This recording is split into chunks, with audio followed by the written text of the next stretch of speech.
Military strength की बात करें तो आप कहाँ देखते हैं दोनों देशों को, इंडिया वर्सेस पाकिस्तान? अगर हम गिनती करने लग जाएँ, टैंक इतने हैं, उसके पास इतने हैं, गन इतनी है, मिसाइल इतनी है, तो उससे आपको सही चीज़ अंदाज़ा नहीं होगा।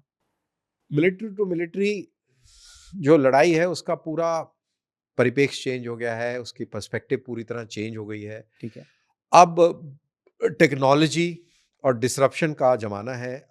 गाज़ा में जो लड़ाई चल रही है, लेबनान में जो चली, जो सीरिया के अंदर बशर अल असद के खिलाफ जो रेवोल्यूशन आया, और जो आप रशिया यूक्रेन में देख रहे हैं, तो आपको समझ में आएगा कि it actually does not matter. Russia के पास में बहुत ज़बरदस्त मिलिट्री है, अभी भी है, बहुत ताकतवर, बहुत बड़े पैमाने पर उसके पास नंबर्स हैं। और बड़े से बड़ा एनालिस्ट ये मानता था कि 24 से 72 घंटे के अंदर कीव पर कब्जा हो जाएगा और यूक्रेन एक ताश के पत्तों के महल की तरह ढह जाएगा, लेकिन ऐसा नहीं हुआ। अभी भी वहाँ जंग चल रही है, अभी भी यूक्रेन लड़ रहा है। गाज़ा के अंदर हमास को लगा कि 1200 इजरायली मारने के बाद हम इजराइल को घुटने पर ले आएंगे और ईरान, हिजबुल्लाह और हूतियों की तरफ से चौतरफा हमला करके हम अ, इजराइल पर फतेह हासिल कर देंगे। और जो इजराइल, सऊदी अरेबिया और इंडिया जो एक इकोनॉमिक कॉरिडोर बनाने की फिराक में था, जिससे कि चाइना को जियोपॉलिटिकली साइडलाइन किया जाए, वो हम पूरी तरह नष्ट कर देंगे। तो देखा जाए तो वो सारी चीज़ें फेल हो चुकी हैं। इस सब के अंदर at the end of the day, चाहे वो रशिया यूक्रेन हो, चाहे वो इजराइल गाज़ा हो, लेबनान हो, टेक्नोलॉजी जिसके पास है, जो टेक्नोलॉजी डोमिनेंस, जिसकी टेक्नोलॉजी बैटलफील्ड में डोमिनेट कर रही है, वो ही जीतेगा। आपकी कितनी स्ट्रेंथ है उसके मायने नहीं है। इजराइल की टेक्नोलॉजी इतनी आला थी कि कितने 100 मिसाइल ईरान ने दागे, शायद एक का दुक्का कहीं गिरा, वो भी रेत में गिरा, धूल उड़ी। लेबनान के अंदर हिजबुल्लाह को पेजर बॉम्ब से तबाह कर दिया। पेजर दूसरी चीज़ ही तो फटी थी।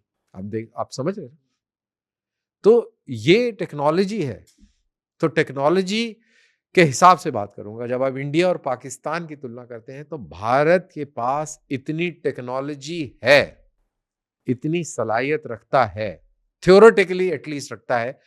Since I am not part of the system, I don't know कि उसकी क्वांटम क्वांटिटी कितनी है, बट थ्योरेटिकली टेक्नोलॉजिकल एडवांसमेंट्स की बात करें, जो टेक्नोलॉजिकल अचीवमेंट्स हमने अलग अलग फील्ड में हासिल किए हैं, मैं आपको यकीन से कह सकता हूं कि भारत के अंदर पाकिस्तान को पैरालाइज करने के लिए इतनी सलाहियत मौजूद है कि 20 मिनट से आधे घंटे के अंदर हम उस मुल्क को घुटनों पर ला सकते हैं।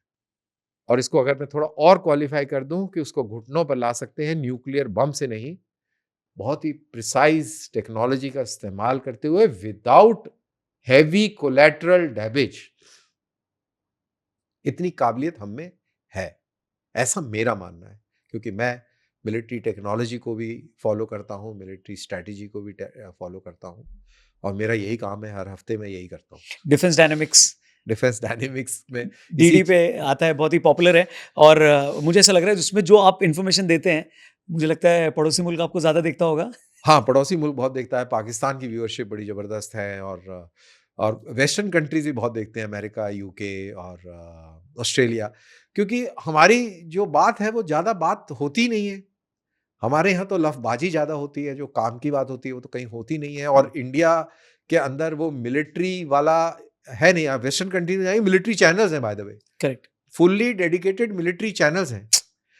हमारे यहाँ पे वो कल्चर नहीं है। शायद प्रोबेबली उन लोगों ने वर्ल्ड वॉर देखी है, तो और वहाँ पे कॉन्स्क्रिप्शन है, तो वहाँ पे एक अलग उसका एक। पर हमसे ज़्यादा युद्ध तो किसी ने लड़ा नहीं है, तो हाँ, बिल्कुल। अब तो अब ये जो प्रोग्राम करते हैं हम, इसके ज़रिए हम ये बताने की कोशिश करते हैं भैया कि हम भी हैं और हम ये कर रहे हैं। तो वेस्टर्न कंट्री, चाहे वो यूके हो, चाहे वो अमेरिका हो, चाहे वो ऑस्ट्रेलिया हो, जैसे कंट्री, वो देखते हैं कि अच्छा यार, ओह माय गॉड!